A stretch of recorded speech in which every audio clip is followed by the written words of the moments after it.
তাদের শোষণ থেকে বঞ্চনা থেকে রক্ষা করার জন্য আমরা চাই, আমরা কেএসডিসির তরফ থেকে আমরা আহ্বান করছি যে সবাই আসো, ওরা যেমন করেছে আমরা তেমনভাবে আমাদের স্বতন্ত্র একটা রাজ্য যেন আমরা ভারত অন্তর্ভুক্ত আমরা নিতে পারি। গ্রেটার কোচবিহার তথা কামতাপুর রাজ্যের বিপক্ষে রাজ্য বিধানসভায় যে প্রস্তাব সর্বসম্মতিক্রমে গৃহীত হয়েছে তার বিরুদ্ধে নিজেদের অবস্থান জানিয়ে মঙ্গলবার সাংবাদিক বৈঠক করলেন কামতাপুর স্টেট ডিমান্ড কাউন্সিলের সদস্যরা। এদিন জলপাইগুড়ি প্রেস ক্লাবে এই সাংবাদিক বৈঠকটি অনুষ্ঠিত হয়। কাউন্সিলের প্রেসিডেন্ট তপতি রায় মল্লিক বলেন, গ্রেটার কোচবিহার তথা কামতাপুর স্টেট কোনোদিনও বাংলার অন্তর্ভুক্ত ছিল না। 1949 সালের 28 অগস্ট ভারত ভুক্তি চুক্তির মাধ্যমে কোচবিহার রাজ্য ভারত যুক্তরাষ্ট্রের সাথে যুক্ত হয়। সেখানে আজ কেন কোচবিহার একটি জেলায় পরিণত হলো, জবাব চেয়ে কেন্দ্রীয় সরকারের কাছে প্রশ্ন তুললেন তিনি। কেন্দ্র সরকারের সাথে কেএলও চিফ জীবন সিংহের যে শান্তি বৈঠক হয়েছে সেই অনুযায়ী কোচবিহার তথা কামতাপুরবাসীর কাছে কাউন্সিলের সাথে যুক্ত হয়ে রাজ্য পুনরুদ্ধার করার আহ্বান জানান প্রেসিডেন্ট। নমস্কার, আদাব, সালাম, জয় জওয়ার। আজকে আমি দেবেন্দ্রনাথ রায়, কেএসডিসি সেক্রেটারি। তো যে প্রশ্নটা করলেন আর কি, এই প্রশ্নটা অ্যাকচুয়ালি রাজ্য বিধানসভায় যেভাবে বিলটা পাস করেছেন ওটা স্বাভাবিক করতেই পারেন ওনারা। তবে রাজ্য বিধানসভার বিল পাসের সঙ্গে কেন্দ্রীয় পার্লামেন্টের মতামত এক না যদি হয়, তাহলে রাজ্য বিধানসভায় পাস করা বিলের কথা শুনিবার নাকবে সেন্ট্রাল গভর্নমেন্ট বা পার্লামেন্ট হোক, সেটা কিন্তু নয়, তোমার নাও শুনিবার পারে। যে এই একটা প্রশ্ন 3 নম্বর আর্টিকেলে, এই যে নতুন রাজ্য তৈরি করার ক্ষেত্রে যে সমস্যাটা পরিষ্কার করে তুলে দেওয়া আছে। যদি কেউ রাজ্য চায়, তার সেই রাজ্য যে কোনো রাজ্যের খণ্ড নিয়ে তারা রাজ্য গঠন করতে পারে 3 নম্বর আর্টিকেল অনুযায়ী। কারণ সেখানে রাজ্য বিধানসভা কোনো বিল পাস করলো রাজ্য ভাগের বিরুদ্ধে বা কী করলো না করলো সেটা দেখার ব্যাপার নাই তাদের।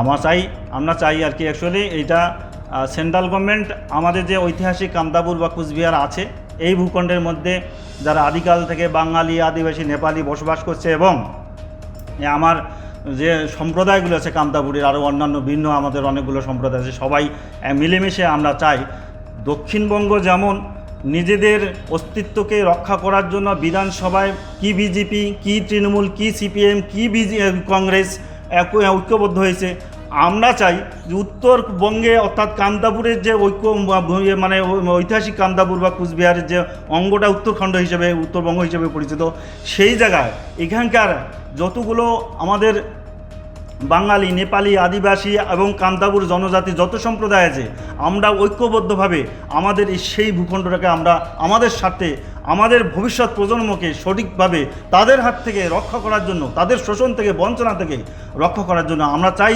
আমরা কেএসডিসির তরফ থেকে আমরা আহ্বান করছি যে সবাই আসো, ওরা যেমন করেছে আমরা তেমনভাবে আমাদের স্বতন্ত্র একটা রাজ্য যেন আমরা ভারত অন্তর্ভুক্ত আমরা নিতে পারি, এটা আমরা বলতে চাচ্ছি। গ্রেটার কুচবিহার বা কামতাপুর রাজ্যের বিপক্ষে রাজ্য বিধানসভার যে প্রস্তাব, তৃণমূল এবং বিজেপি বিধায়করা যে প্রস্তাব সর্বসম্মতিক্রমে গ্রহণ করলো, তার বিরুদ্ধে আমাদের যে অবস্থান, সেই অবস্থানকে আপনাদের মাধ্যমে জানানোর জন্য আজকের প্রেস মিট।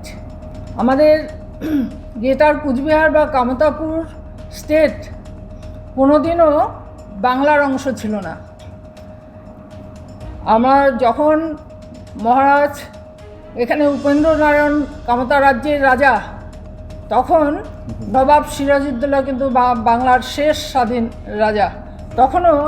যখন বাংলার পতন হয় তখনও কিন্তু এখানে কামতা রাজ্যের রাজা শাসন করছিল। তাহলে এখন এই যে 1949 সালের 28 আগস্ট ভারত ভুক্তি চুক্তি বা কুচবিহার মার্জার এগ্রিমেন্টের মাধ্যমে এই কুচবিহার রাষ্ট্র যে ভারত যুক্তরাষ্ট্রের সঙ্গে যুক্ত হলো, এই যুক্ত হওয়ার ফলে এই কুচবিহার রাজ্য একটা গ শ্রেণীর রাজ্যে পরিণত হলো। কিন্তু এই গ শ্রেণীর রাজ্য কোথায় গেল? সেটা কেন একটা ডিস্ট্রিক্টে পরিণত হলো? এর উত্তর আমরা কেন্দ্রীয় সরকারের কাছে চাই। আর রাজ্য সরকার এখানে যে কামতাপুর বা কুচবিহার বিরোধী যে অবস্থান এরা নিল, রাজ্য বিধানসভায় যে নিল, তাতে আমাদের কিছু এসে যায় না। কেননা আমরা জানি ভারত রাষ্ট্র বা ভারত সরকার ইচ্ছা করলে সংবিধানের 3 নম্বর ধারা অনুযায়ী যখন তখন একটা নতুন রাজ্য সৃষ্টি করতে পারে। হ্যাঁ, আপনারা কতটা এখানে দেখেন, এটা ক্যালকাটা সেন্টার্ড পলিটিক্স। এখানে ক্যালকাটা সেন্টার সে বিজেপি হোক বা সে তৃণমূলই হোক, সমস্ত দল কিন্তু ওরা একমত। জাতিসত্তার ক্ষেত্রে যদি তারা একমত হতে পারি, তাহলে আমরা কুচবিহার বা কামতাপুরবাসী এখানকার সমস্ত তৃণমূল বা বিজেপির করুন না কেন, এখানকার সকলের আমাদের স্বার্থ এক। আমরা জাতিসত্তার ক্ষেত্রে এখানকে কুচবিহার বা কামতাপুরবাসীকে একটা ঐক্যবদ্ধ প্ল্যাটফর্মে আসা উচিত। জলপাইগুড়ি থেকে দিব্যেন্দু সিনহার রিপোর্ট, নিউজ মেট্রো।